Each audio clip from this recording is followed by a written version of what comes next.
एक डायनासोर ने उसे देख लिया जो धीरे धीरे करके कुआ के पास आने लगता है उसे खाने के लिए। जितना आसान ये रास्ता लग रहा था उसे कई गुना मुश्किल था। इससे अब डायनासोर को काफी गुस्सा आ गया, काफी करीब आ जाता है। फिल्म की शुरुआत बैकग्राउंड में चल रही एक आवाज को सुनाने से होती है जो बता रही थी कि हमारी दुनिया बहुत ही बड़ी और कभी ना खत्म होने वाली है और बिल्कुल हमारी जमीन जैसा ही एक प्लेनेट यानी सैयारा है सोलारिस, जहाँ पर इंसानों जैसी ही जिंदगी थी। उनकी वो बहुत अच्छी दुनिया थी, वो लोग बड़े आराम से रह रहे थे। अब हालांकि ये वक्त आज का नहीं बल्कि 65 मिलियन साल पहले का वक्त था, लेकिन फिर भी सोलारिस के लोग इतने ज्यादा एडवांस थे कि वो किसी भी दूसरे प्लेनेट पर आसानी से जा सकती थी, कहीं पर भी सफर कर सकती थी। हम देखते हैं इस कहानी के मेन कैरेक्टर माइल्स को जो अपनी वाइफ और बेटी के साथ सोलारिस में रहता था और इस वक्त एक समुद्र किनारे आई हुई थी। उसकी बेटी को एक जानलेवा बीमारी थी जिसका इलाज इतना महंगा था कि माइल्स के पास उतने पैसे नहीं थे, तो इसीलिए उसने एक स्पेस मिशन पर जाने का फैसला किया। मतलब वो खुद भी क्योंकि पायलट है तो साइंटिस्ट की एक टीम को इस जगह से किसी और प्लेनेट पर ले जाने वाला था और उसके इस मिशन में तकरीबन 2 साल लग जाने थे और मिशन के जितने पैसे उसे मिलेंगे उनसे वो अपनी बेटी का इलाज करवाएगा। अपनी बेटी के लिए ऐसा करना ही था उसे और कोई रास्ता नहीं था। जाने से पहले माइल्स की बेटी उसे कहती है कि डैड मैं आपका इंतजार करूंगी, मुझे पता है कि आप सही सलामत वापस जरूर लौटेंगे। और इसी के साथ माइल्स अपने मिशन पर निकल जाता है। हमें सीधा 2 साल के बाद का वक्त दिखाया जाता है जहाँ हम आसमान में माइल्स के स्पेसशिप को उड़ता हुआ देखते हैं। मतलब वो अपनी मंजिल के काफी करीब था, आगे बढ़ ही रही थी कि तभी बहुत सारे चट्टानों के टुकड़े एकदम से इनकी स्पेसशिप से आकर टकरा जाते हैं। ये हादसा इतना खतरनाक बन जाता है कि पूरा स्पेसशिप जोर से हिलने लगता है। इस हलचल में माइल्स की भी आंख खुल गई, वो खुद ही आकर अब स्पेसशिप को चलाने लगता है क्योंकि इस वक्त बाकी के सभी लोग गहरी नींद में थे, चेम्बर्स में सो रही थी और ये स्पेसशिप ऑटो पे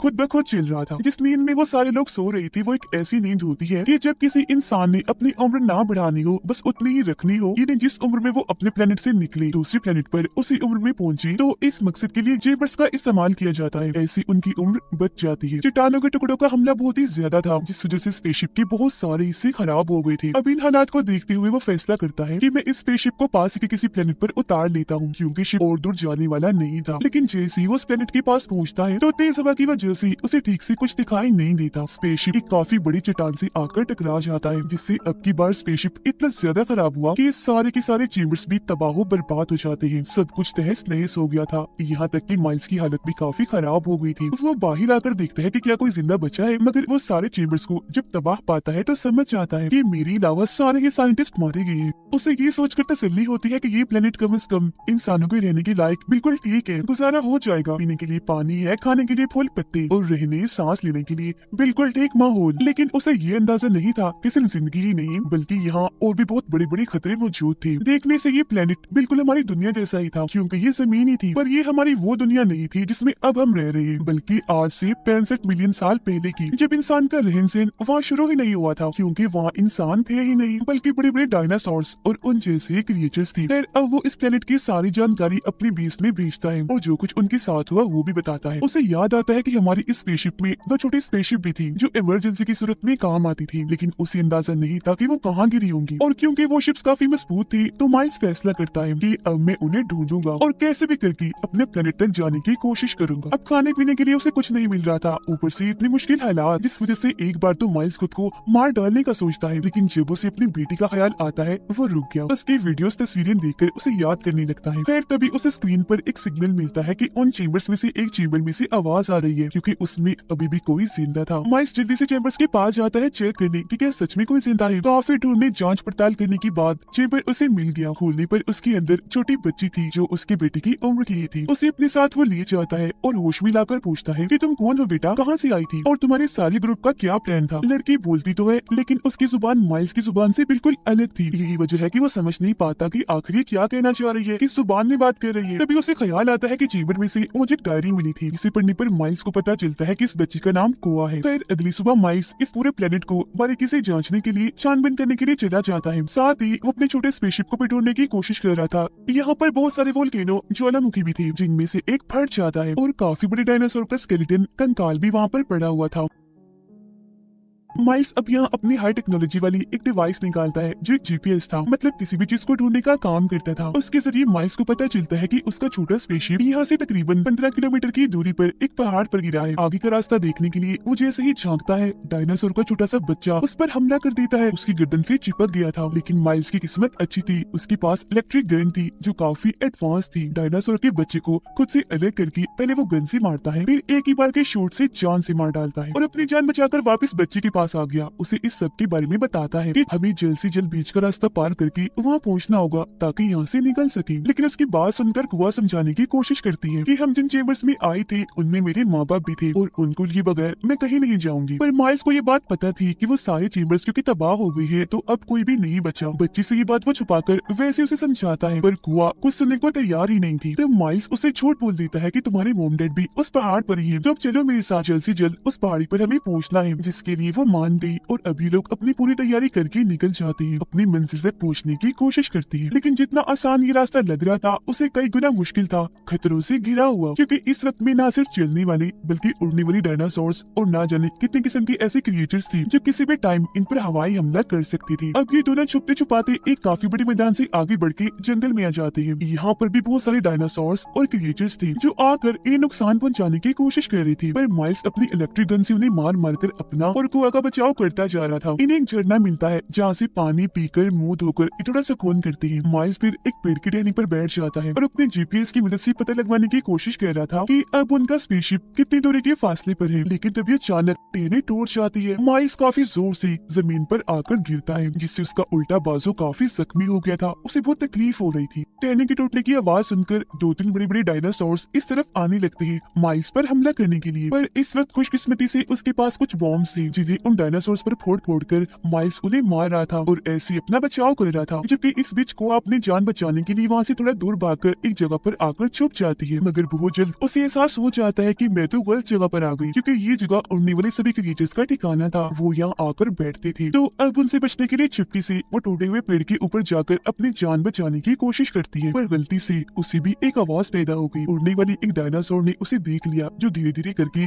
कुआ के पास आने लगता है उसे खाने के लिए। वो काफी डरी हुई थी क्योंकि बच निकलने का कोई रास्ता नहीं था। डायनासोर काफी करीब आ गया था और फिर एकदम से हमला करके उसके कपड़े पकड़ लेता है और खींचकर कुआ को अपने साथ ले जाने लगा। ये चीज माइल्स ने देख ली। वो डायनासोर का पीछा करता है और आखिरकार अपनी गन से शूट करके कुआ की जान बचा ही लेता है। वो काफी डरी सहमी थी, हालत भी उसकी ठीक नहीं थी, इसलिए माइल्स उसे अपनी पीठ पर उठाकर पहाड़ की तरफ जाने लगता है, क्योंकि उसे कुआ में कहीं न कहीं अपनी बेटी नजर आ रही थी जिसे 2 साल पहले वो अपने प्लेनेट पर छोड़ आया था। सफर करते करते उन्हें शाम हो गई। ऐसे मैदानों में घूमने से खतरा था, तो ये लोग अभी केव गार में जाकर रात वहीं गुजारने का फैसला करते हैं। यहाँ पर माइल्स दोबारा से अपना जीपीएस चेक करता है कि अब शिप से उनकी दूरी कितनी है, पर जो चीज माइल्स को पता चली वो जानकर तो उसकी होश ही उड़ जाती है। दरअसल जो चट्टानों के टुकड़े माइल्स के स्पेसशिप से आकर टकराए थे वो अब यहाँ जमीन पर भी आकर गिरने वाले थे, जिससे होगा ये कि सारे डायनासोर्स का खात्मा हो जाएगा, वो राख बन जाएंगे। वो सारी बात समझ गया और इस बारे में कुआ को भी बताता है, पर अगली सुबह जब भी वहाँ से निकलने ही लगी थी, एक बड़ा सा डायनासोर आकर इन पर हमला कर देता है। उससे बचने के लिए ये केव के और अंदर आ जाते हैं। इन्हें वहाँ छोटी सी सुरंग मिलती है जिसका साइज काफी छोटा सा था। माइल्स वहाँ बॉम्ब से धमाका करता है जिससे सुरंग का साइज थोड़ा सा बड़ा हुआ, बस इतना ही कि उसमें से कुआ तो गुजर सकती थी पर माइल्स नहीं। और वो तो गुजर जाती है लेकिन माइल्स पीछे ही रह जाता है, जिस पर एकदम वो डायनासोर हमला कर देता है। पर माइल्स की इलेक्ट्रिक गन जो लोड थी उससे कई बार डायनासोर को शॉट करके वो अपनी जान बचा लेता है और जैसी तैसी सुरंग से बाहर आ गया था। लेकिन बाहर आकर उसे कुआ कहीं भी दिखाई नहीं देती। वो आसमान की तरफ से बहुत सारे चट्टानों के टुकड़े जमीन की तरफ आता हुआ देखता है, जिसका मतलब था कि जल्द से जल्द उन्हें इस प्लेनेट को खाली करके यहाँ से निकलना है, वरना ये मारे जाएंगे। और अब वो तेजी से उस जगह के लिए भागने लगता है जहाँ पर छोटा स्पेसशिप था। लेकिन इसी बीच वो गलती से एक काफी बड़े खतरनाक दलदल में गिर जाता है। बाहर निकलने की वो बहुत कोशिश करता है पर दलदल उसे निकलता ही जा रहा था, यहाँ तक कि वो कुआ को भी आवाज लगाता है, पर बचने की अब कोई उम्मीद उसे दिखाई नहीं दे रही थी। काफी अंदर धंस गया था वो पूरा ही डूब जाता है कि उससे पहले ही कुआ वहाँ आ जाती है उसकी मदद करने के लिए। वो पेड़ की एक लंबी सी टहनी माइल्स के पास फेंकती है, जिसको पकड़कर जैसी तैसी वो बाहर आ ही जाता है। बाहर आते ही वो कुआ को अपने गले से लगा लेता है जैसे वो उसकी बेटी ही हो, क्योंकि दोबारा जिंदगी पाकर वो बहुत खुश था। फिर उसे बताता है कि अब ये प्लेनेट बहुत जल्द खत्म होने वाला है, हमें निकलना होगा। ये पूरा दिन पूरी शाम सफर करती है और आखिरकार रात होने से पहले वो स्पेसशिप तक पहुंच जाती है। खुशकिस्मती ये थी कि इस वाले स्पेसशिप को जरा सा भी कुछ नहीं हुआ था, बिल्कुल ठीक था, ये लोग निकल सकती थी। तो वक्त को बर्बाद ना करते हुए माइल्स जैसे स्पेसशिप स्टार्ट करता है तो कुआ बाहर आ जाती है और अपने माँ बाप को ढूंढने लगी, क्योंकि माइल्स ने उसे कहा था कि तुम्हारे मॉम डैड पहाड़ की चोटी पर ही मिलेंगे। पर बहुत जल्द उसे भी समझ लग गई थी कि माइल्स ने मेरे साथ झूठ बोला, क्योंकि स्पेसशिप के हादसे में सारे चेम्बर्स तबाह हो गई थी, जिनमें कुआ के मॉम डैड भी मारे गए। माइल्स बच्चे को शांत करने की कोशिश करता है, पर वो तो काफी गुस्सा और नाराज हो रही थी। तो माइल्स उससे माफी मांगता है और सच बता ही देता है कि मैंने ये सब तुम्हारी और अपनी जान बचाने के लिए किया, और अब जल्दी करो, निकलते हैं यहाँ से, वरना हम भी चट्टानों के नीचे दबने से मारे जाएंगे। कुआ रो रही थी।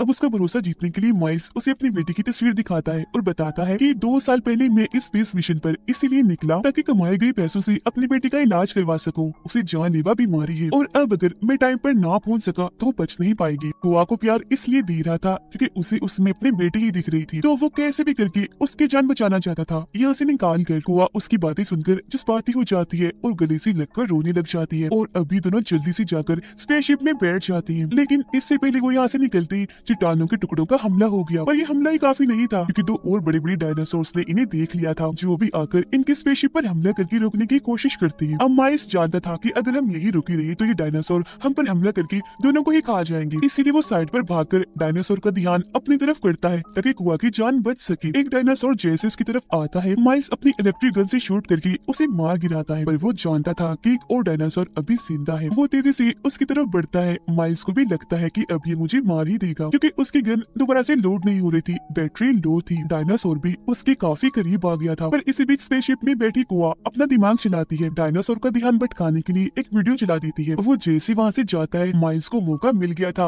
वहाँ से भागने का, लेकिन जब डायनासोर को कुछ नहीं मिला खाने को, वो दोबारा से माइल्स के पीछे पड़ जाता है, और इसी के साथ इस प्लेनेट की तबाही भी आ चुकी थी, क्योंकि यहाँ के सारे वोल्केनो फट रहे थे, ऊपर से चट्टानों के टुकड़े भी गिर रही थी। डायनासोर लगातार उसका पीछा ही किए जा रहा था। माइल्स को कुछ समझ नहीं आती कि आखिर इसे छुटकारा कैसे हासिल किया जाए। तभी उसे एक आइडिया आता है। जमीन से फटने वाली वोल्केनोस के पास वो भागना शुरू कर देता है, और अब एक वोल्केनो जैसे ही फटता है, डायनासोर उसकी लपेट में आ जाता है, पर उसकी जिल्द इतनी मोटी थी कि ज्यादा फर्क नहीं पड़ता। लेकिन इससे अब डायनासोर को काफी गुस्सा आ गया। माइल्स का खात्मा करने के लिए वो उसके काफी करीब आ जाता है। माइल्स ने भी हार मानकर अपनी मौत को कबूल कर लिया था, क्योंकि पीछे हटने के लिए उसके पास अब कोई जगह भी नहीं थी। बहुत मुश्किल घड़ी थी कि तभी यहाँ एक और बार कुआ आ जाती है। माइल्स को बचाने के लिए उछल कूदकर वो डायनासोर के मुंह के पास आकर उसकी आंखें फोड़ देती है, और अब क्योंकि उसे कुछ दिखाई भी नहीं दे रहा था, तो अब की बार वो एक काफी बड़े वोल्केनो के ऊपर आ जाता है, जो जैसे ही फटता है उसके अंदर से बहुत सारा तेजाब और लावा डायनासोर को अपनी लपेट में ले लेता है, और अब आखिरकार उसका खात्मा हो पाता है। मरते ही डायनासोर की जिल्द